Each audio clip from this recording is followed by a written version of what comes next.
We got 2 more to go, 2 more wins, that's what we need. But we've had a great season, whatever happens. The improvement this year, the connection between you guys and us this year has been fantastic. We've had a couple of votes we had arguments about player of the season, MVPs, all of that type of thing. So we've done 2 awards. The first one is for our MVP of the season, and that is Saquon. Say what? Say who? So we've done a fans player of the season, and we've given that to Abdul. Yeah.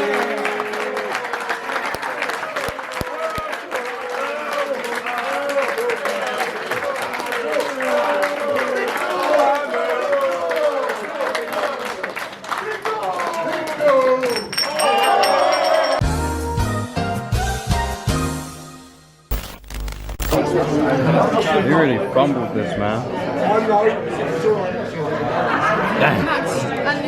That's peak.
There you go, there you go, there you go, there you go, there you go.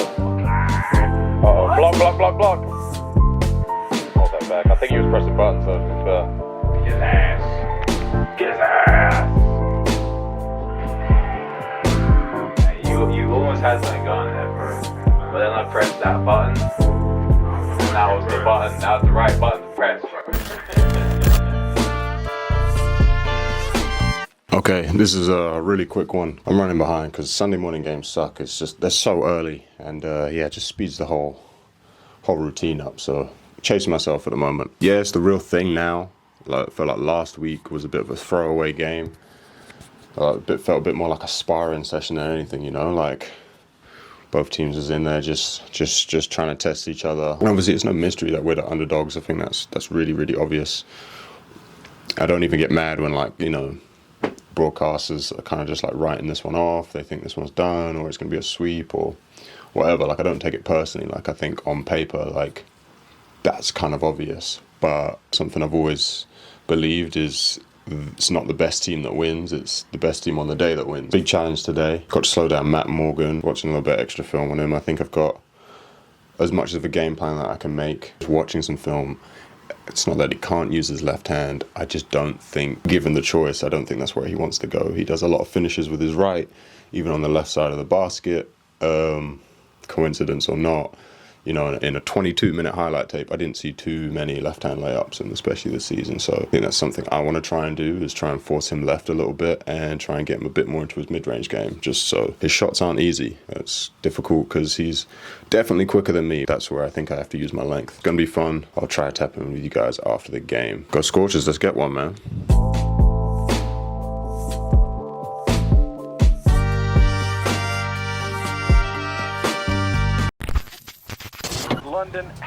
Okay, so yeah, I was gonna do another film room session because, you know, you guys said you enjoyed that, but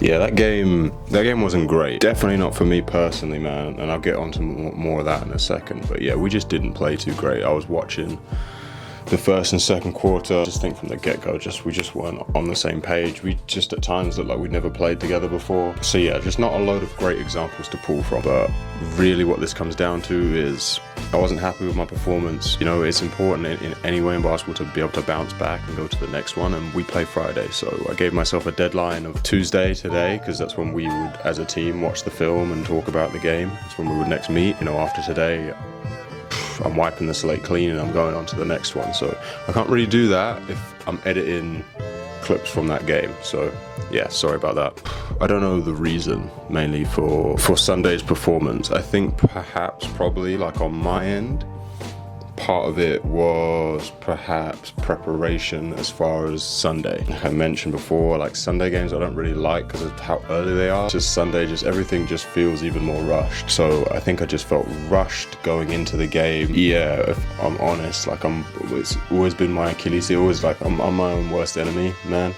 Like all anxiety sort of just comes from like I really want to do well, and I could definitely tell like leading up to the game, there's this feeling building up here. You need to have a perfect game. You have a curve of optimal performance. Probably just put it up here. You don't want to be too high and you don't want to be too low. You want to be in this middle point, and there were definitely points in that game when, like, you know, I'm just way too high, and that's coming from this need to do well. And that, you know, it's a little thing, but your body just tenses up a bit more. I think I was just a little bit too eager to go into things, and they say optimal performance is around that sort of 80% exertion. You look at high level players, they don't look like they're trying too hard, and I think at times that came across from me, especially like as early on we miss a few shots, like things aren't really going our way offensively. Look at the scoreboard and we're like, instead of maybe challenging that in a more calm, direct and purposeful way. I think just trying to make things happen that maybe weren't actually there. But nonetheless, this is me now venting about the game. This game done, and it's time to move on to Friday. On a separate note, the weather's nice today. Can we get some more of that this summer? I feel like last summer was whack, bro. Anyway, I'm about to go and enjoy the weather. So I'm out here. That game is that bitch is out. Hurt, man. My hammy.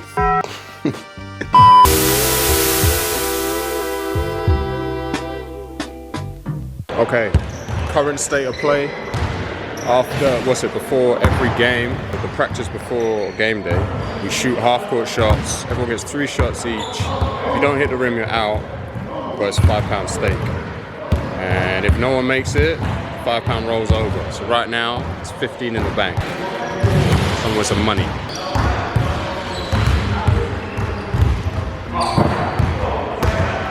After this shocking attempt, we came to the realization that this could be the last time we do this, so we better not leave any money in the pot. So we abandoned the old rules and decided first one to make it takes it all.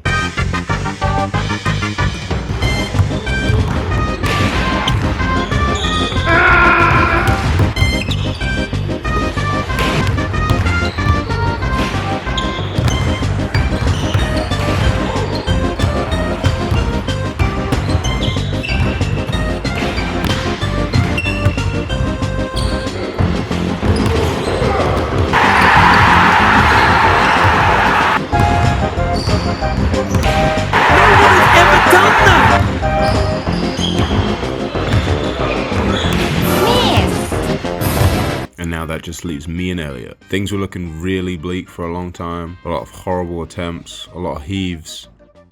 But after a few near makes, one of us was due.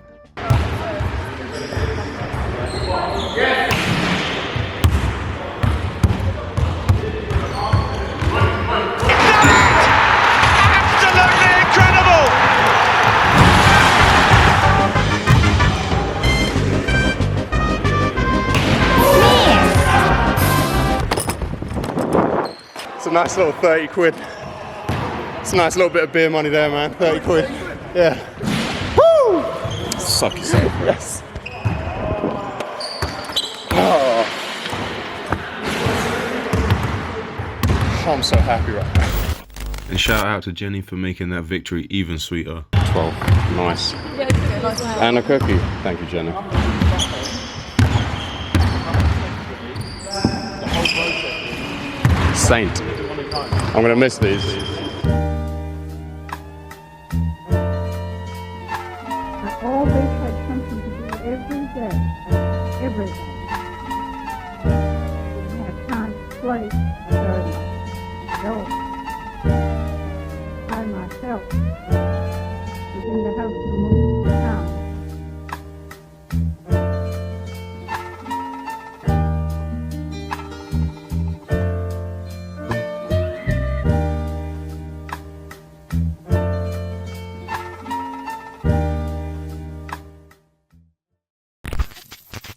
London heavy favourites coming in this, but it's still 40 minutes of basketball. What is up, everyone?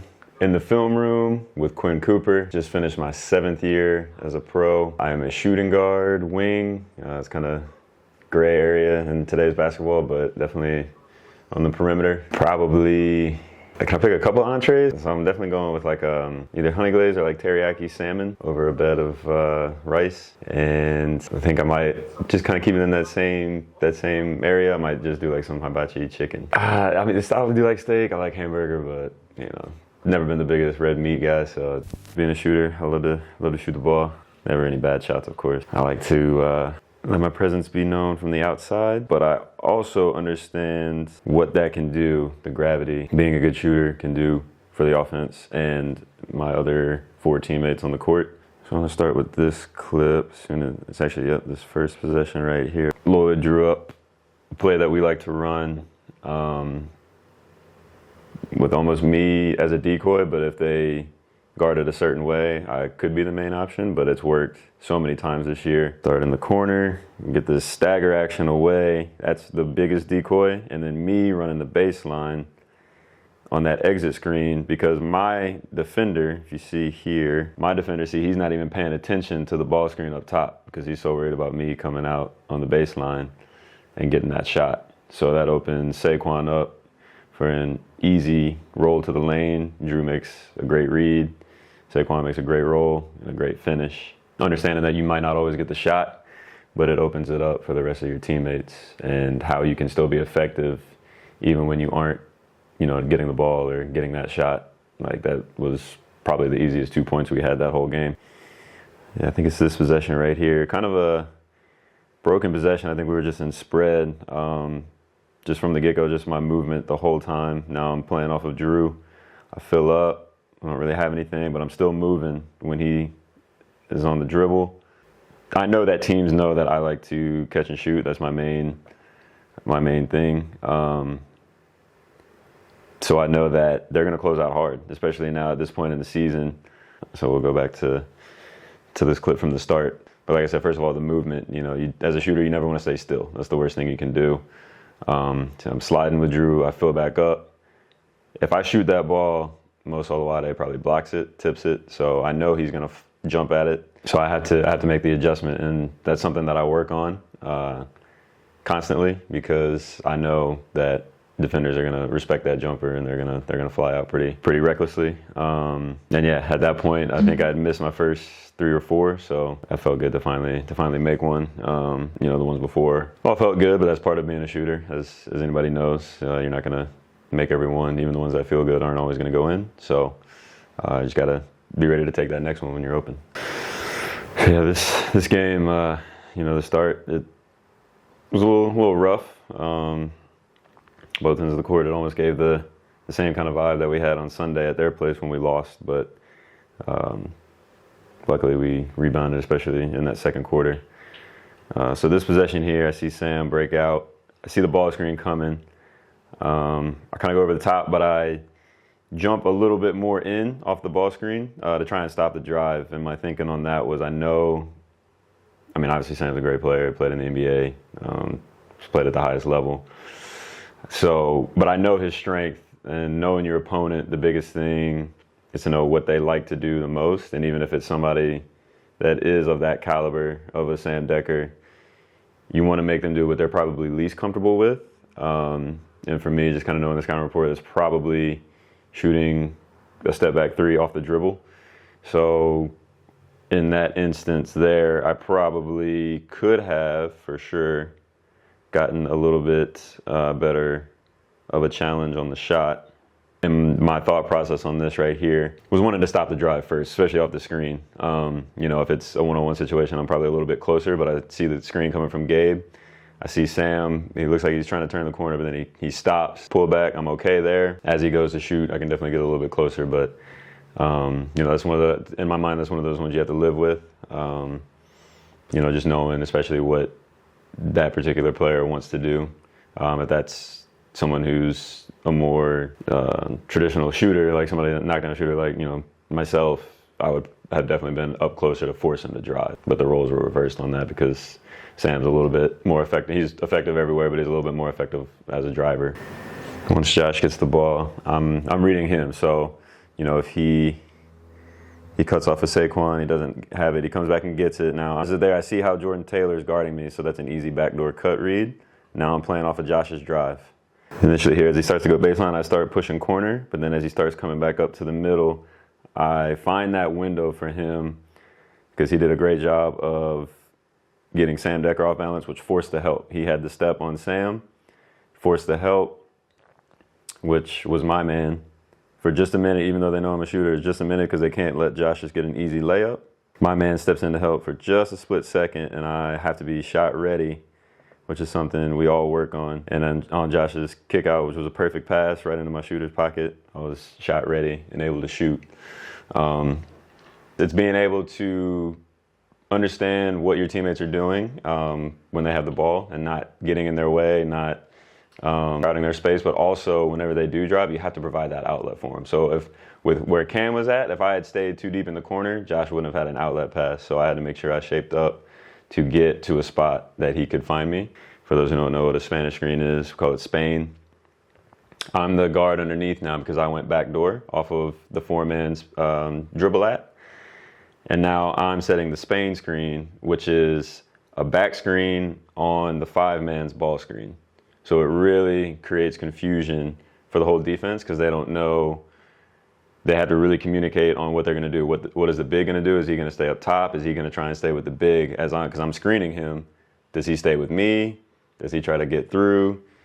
Does he go to the ball? Because there's also a ball screen happening at the same time. So it's a really effective play with Abdul, who does a great job of leaking out to create even more confusion. Well, I actually didn't even realize that. Abdul made a great read, cutting out to the wing because I saw Connor Morgan just turn his head. I think Connor Morgan was actually initially going to go with me, but then when he saw Abdul sprint out to the wing, he kind of thought he had to go out there. So him and Sam had some miscommunication, and that left me wide open at the top. And after just hitting one, that one was definitely going up, and I knew it had to go in. In the film room with your boy Quin Cooper. Hope you enjoyed it. Appreciate my boy Josh Steele for this to kind of promote Hoop with Coop. So now that I am done playing, I would love to stay involved in the game by giving back, whether that's skills training, video analysis like this. I do have a book out available. You can buy it on Amazon. 14 different shooting tips that I came up with that have helped me throughout the course of my career. Give your boy a follow. Yeah, if you have any questions, just you know where to find me. Oh, my hands are a little sweaty, but appreciate you.